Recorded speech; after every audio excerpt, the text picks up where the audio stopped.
Good morning mga kators. Itong araw na to ay uuwi ako ng Bicol kasi nga namatay ang aking lola. Ito ang pinakamalungkot na uwi ko ng Bicol. Imbis na masaya akong uuwi kasi nga uwi ako sa pamilya ko, pero malungkot nga. Dahil nga namatay ang aking lola na siya ang nagpalaki sa amin ng magkakapatid. Sobrang blessed kami na naging may lola kaming napakabait. At dito nga ay nag-ayos na po ako. Maulan nito ngayon mga kators. Pero di ko alintana yung ulan kasi nga gusto ko talagang makauwi agad at masilayan ang aking lola na nakahimlay na. Dito hindi ko talaga nararamdaman ang sama ng panahon. Ang isip ko lang talaga dito makauwing safe para makita agad ang aking lola. Dito ay pauwi na, paalis na nga ako sa Llano Road. Llano Road pa lang itong binabaybay ko.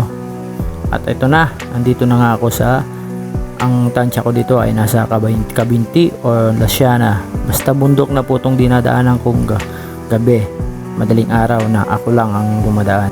Dito ay nasa Tayabas or nasa Pagsanghan. Sobrang lamig po dito, sobrang muulan pa, halos makikita mo guhit lang ng kalsada kung wala kang malakas na ilaw. Oras na yan ay nasa, tansya ko ay nasa 5 ng madaling araw. O yan o. At kung mahina yung katawan mo sa lamig ay huwag mo na munang ituloy at magpahinga ka lang muna. Pin mo ang at mag-init ang panahon. At dito mga kators ay patuloy pa rin ako bumabiyahe. At dito na nga sa Pagbilao ay gumanda na yung panahon at inalis ko na yung aking kapote. Medyo maliwalas ng panahon at maganda na nga. Silip ko sa inyo ang kalsada. Medyo madulas yan kasi nga basa. Pero dahan-dahan lang tayo dyan mga kators para sa safety natin. Lagi nating iisipin pag nagbabiyahe tayo ay defensive driver dapat tayo, hindi tayo yung kamoteng rider. Yan po ang ma-advise ko. Humihingi rin po ako ng dispensa sa mga subscriber ko. May mga nag-PPM na i-vlog ko daw ang dadaanan ko. Nag-aabang sila, pasensya na po. Kulang talaga ako sa time at kulang ako sa equipment. Nasira po kasi yung memory card ng aking camera. Dito na nga, nagkita na kami ng aking chuen dito sa Sigsag Road. Dito po ang meet up namin kasi galing sila sa Lipa, Batangas. Dito nag-decide kami mag-almusal na. Sa tansya ko ang oras nito ay nasa 6:30 ng umaga. Samahan nyo kami kumain ng lumi dito sa Sigsag Road na masarap. Alright, let's go.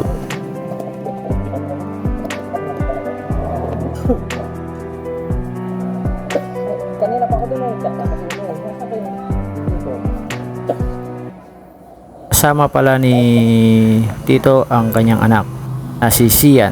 At dito nga pinahawakan ko yung camera kay Sian at pinakita ko yung medyas kong basang-basa at napiga pati sapatos ko. Grabe talaga, alipunga ang labas nito mga kators, alipunga talaga. Ayan, tingnan nyo naman sobrang basa. At dito na nga ay naghahanda naman kami paalis. Ayan si Tito Obet, anak niya, ready na, let's go.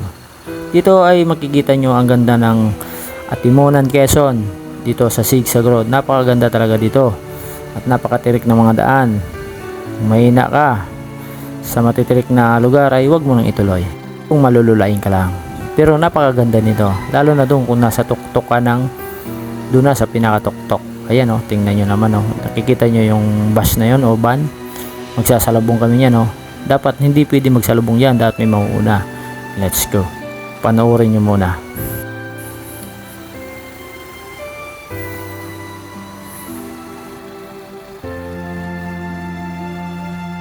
Nakikita nyo ba? Ang ganda talaga dyan. Lalo kung tumambay ka dyan sa gilid ng bangin na yan, ay makikita mo talaga yung mga dumadaan doon ng mga motor, kotse, yan. Hindi pala pwede dumaan dito yung mga truck, bus kasi hindi kaya at hindi sila makakaliko dyan. Mas kukos sila ng traffic at aksidente. So, ito na, pataas na ako. Hindi ko na to tatapusin video na to kasi nga mahaba. Gusto ko lang naman may detalye yung mga dinaanan namin na nakunan ko ng camera.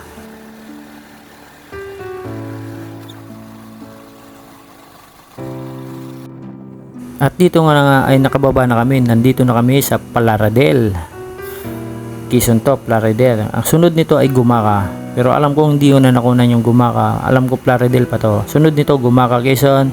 Ang sunod ng Gumaca ay Lopez na po. Ayan, humingi ako ng pansensya kasi nga napaka gulo ng camera ko. At dito na nga ay lagpas na kami Lopez. Ngayon stop kami dito kasi nga may ginagawang kalsada. nakago yung isang kabilang kalsada, kaya waiting kami sa go signal. Di ko alam kung anong ginagawa dito, MRT ba to kasi ang taas ng mga poste. At dito na nga, patuloy kami bumabiyahe. At ayan, sa tansya ko, nasa Sipokot or Ragay na kami. Dito tinawag ako ni Chuen ko kasi nga flat daw yung sa likuran niyang gulong at naghahanap kami ng vulcanizing or pahanginan lang ng gulong. Ayan na sila. Ayan, tumatakbo kami, naghahanap kami ng mapapabumbahan. At dito na nga, nagpahinga na naman kami dito sa Tabugun. Hindi pa pala Ragay yung kanina. Nasa ano pa lang kami noon, Lopez. Binabaybay namin papuntang Kamsur. Magkano sa ulam? Na to, ang susunod na po itong mga kalsada ay Ragay, Sipokot, yan.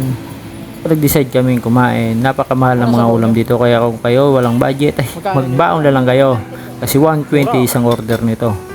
Parang tigsing 30 lang sa Bicol. Yan na, nagpili na kami. Napili namin pagkain dyan, si Laing at sa isang sinabawan ata yun. Ano si Payobet? Ayan. Yan ang Chuen kong bunso ng aking anak ng aking lola. Ayan na, nagbumpis. Ayun. Yun, pupunta na kami at aalis na naman kami. Nakaready na naman si Sian, tuwang-tuwa. Mamaya yan, tulog na yan. Go des. Ayan, pagkita ko muna sa inyo sa aking service na si Yum Yum.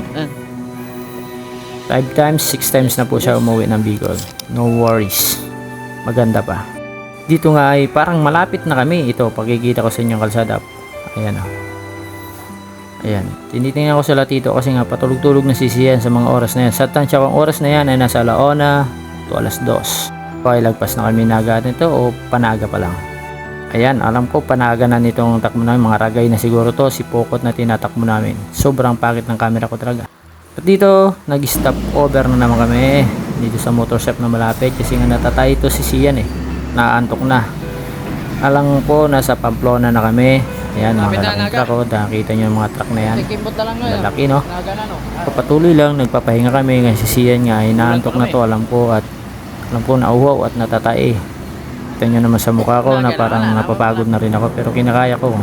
Wala lang yan sa akin. Ayan, tumahin na dyan si Sian sa gas station na yan. Pero alam ko walang taihan dyan. Sabi ko dyan lang sa damuhan eh. Tawa siya eh. Tayo na nga. Patuloy na kami at andito na nga kami sa Albay, Kamalig Bypass Road. Ito na yung Mayon Volcano na sinasabi nyo, napakagandang tourist spot pag napakita ang Mayon. Ayan o, ang ganda o.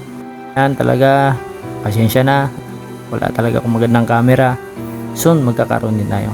At dito ay nasa Coastal Road na kami ng Sorsogon. Ang ganda rin dito, dumaan, napakaluwag at walang traffic. Ayan o. Kita nyo naman at tinitingnan ko nga si Payobet kasi alam ko patulog-tulog na si Sian. At salamat sa Diyos at nakarating na ako dito sa Erosin. At dito na yun, malapit na kami. Stop over ako dyan kasi alam kong patulog-tulog na si Sian, kaya alam ko ang takbo ni Chuen ko ay mahina na, kaya natagalan ako dyan. Oras na umabot ako ng 5 minutes o 10 minutes naghintay sa kanila. Dito na nga, nakarating na kami sa bahay namin. Ayan na, inayos ko ng mga dala ko kasi nga kakain lang kami, pagkatapos kumain, gura na kami. Kasi may mga dala ako, di naman pwedeng dalhin ko pa doon kasi malayo din to, matnog pa kami, bulan pa yung sa lola ko. Yan. Dito mga kators, hanggang dito lang ang video ko kasi nga hindi na ako nakapag-isip mag-video pagdating doon sa burol na lola kasi nga wala na sa isip ko na mag-video. At nagwala ako ng gabi na yon, nalasing ako.